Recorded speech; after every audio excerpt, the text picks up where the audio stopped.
নমস্কাৰ, মই অপূৰ্ব গোস্বামী। আজি গোলাঘাটবাসীৰ কাৰণে এটা ভাল খবৰ, কাৰণ আজিৰ পৰা বিশেষকৈ 12:45 পৰা যিখন ডিব্ৰুগড়ৰ পৰা নতুন দিল্লীলৈ যাব ৰাজধানী এক্সপ্ৰেছ, সেইখন ট্ৰেইনখনৰ নম্বৰ হৈছে 12423। এই ৰেলখন আজি নিশা 12:45 ফৰকাটিং ৰেল জংচনত ৰখাব। আজিৰ পৰাই আৰম্ভ এই ৰাজধানী সেৱা। আৰু যিখন নতুন দিল্লীৰ পৰা আজি আহিব সেইখন কাইলৈ ৰাতি 1 বজাত, সেইখন ট্ৰেইন নম্বৰ হৈছে আপোনাৰ 12424। সেইখন নতুন দিল্লীৰ পৰা আহি কাইলৈ ৰাতি ফৰকাটিঙত ৰাতি 1 বজাত পাবহি। কিন্তু এই যিটো দীঘলীয়া পৰিক্ৰমা আজি ৰাজধানীখন ৰখাৰ বাবে, কাৰণ গোলাঘাট এখন ঐতিহাসিক জিলা আৰু ইয়াতে বিশ্ব ঐতিহ্য ক্ষেত্ৰ কাজিৰঙা ৰাষ্ট্ৰীয় উদ্যান আৰু নুমলীগড় শোধনাগাৰ উদ্যোগিক ক্ষেত্ৰৰ পৰাও গোলাঘাটৰ এটা নাম আছে। কিন্তু দুৰ্ভাগ্য এইটোৱেই, যিখিনি আচলতে অদূৰদৰ্শী ৰাজধানী এটা বুলি ক'বলৈ আজিলৈকে কোনো এইটো কৰা নাই। আৰু গোলাঘাটৰ যি দল সংগঠন, বিভিন্ন দল সংগঠনে কিন্তু স্মাৰকপত্ৰ দিছে, দাবী কৰি আহিছে। আৰু আমি 2015 চনৰ কথা, আমি গোলাঘাট জিলাৰ সাংবাদিক সংস্থাৰ সভাপতি হৈ থাকোঁতে আৰু একে সময়তে আমি সেই সময়ত ইউনাইটেড চেম্বাৰ্ছ অফ কমাৰ্চৰ সভাপতি আছিলোঁ। তেতিয়া আমি সেই সময়ৰ ৰাজ্যপাল বানৱাৰীলাল পুৰোহিতক আমি গৈ মেমৰিণ্ডাম দিছিলোঁ। আৰু বানৱাৰীলাল পুৰোহিতে ৰেল মন্ত্ৰীক অৱগত কৰি সোনকালে আচলতে ৰাজধানী ৰখোৱাৰ কথা আমাক প্ৰতিশ্ৰুতি দিছিল। কিন্তু এই 15 চনৰ পৰা আজি দিয়কচোন 26 চন পালেহি, প্ৰায় দিয়কচোন 11টা বছৰ।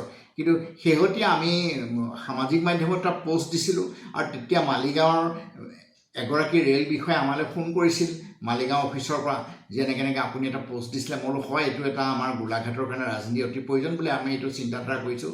আৰু আজি কেইদিনমানৰ পিছতে মোক নিশা এটা ফোন আহিল যে আপোনাৰ যিটো ৰাজধানী এই ৰেলখন ৰখিব।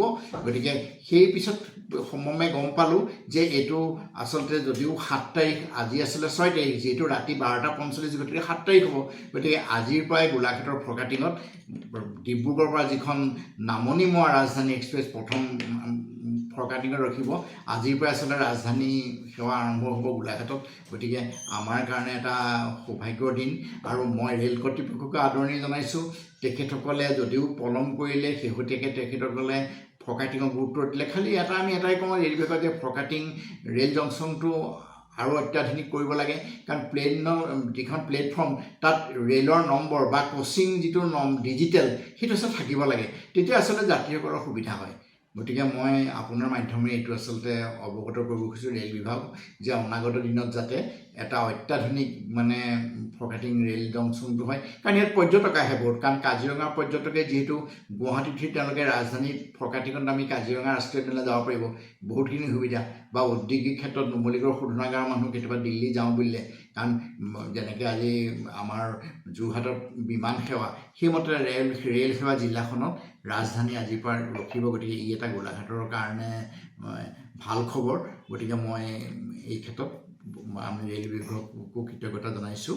কাৰণ আৰু অনাগত দিনত আমাৰ যিখিনি আছিল নতুন ৰেল সেৱা, যেনেকৈ বন্দে ভাৰতে হওক, যাতে ফৰকাটিং ৰেল ষ্টেচনত ৰখে। সেইটো আৰু দেখা গৈছে এই ক্ষেত্ৰত ৰাজনৈতিক পালি নেতাই ভাল ল'ব বিচাৰে। কিছুদিনৰ আগতে বৰপথাৰতো এখন ৰখাৰ সিদ্ধান্ত গ্ৰহণ কৰিছিল, আৰু এই সম্পৰ্কত আপুনি কি ক'ব?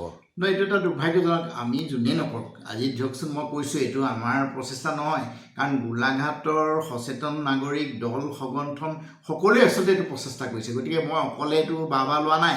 কিন্তু প্ৰশ্ন এইটো হৈছে, আমিও আচলতে যিহেতু এটা দায়িত্বত আছিলোঁ, কাৰণ মই গোলাঘাট জিলাৰ সাংবাদিক সন্থাৰ সভাপতি আছিলোঁ, বা গোলাঘাটৰ এটা ব্যৱসায়ী সন্থা ইউনাইটেড চেম্বাৰ্ছ অফ কমাৰ্চ, যিটো আজি 60 বছৰ অতিক্ৰম কৰিলে, গতিকে তাৰো মই আচলতে সভাপতি আছিলোঁ। সেই মুহূৰ্তত আমি যিখিনি পাৰিছিলোঁ জনসাধাৰণৰ কাৰণে, কাৰণ যিহেতু এটা আমি দায়িত্ব লৈছে, আৰু মই এজন সংবাদকৰ্মী, গতিকে মই সেই সময়ত জন্মভূমিটো এই ৰাজধানীক ৰখোৱালৈ কেইবাটাও বাতৰি পৰিৱেশন কৰিছিলোঁ।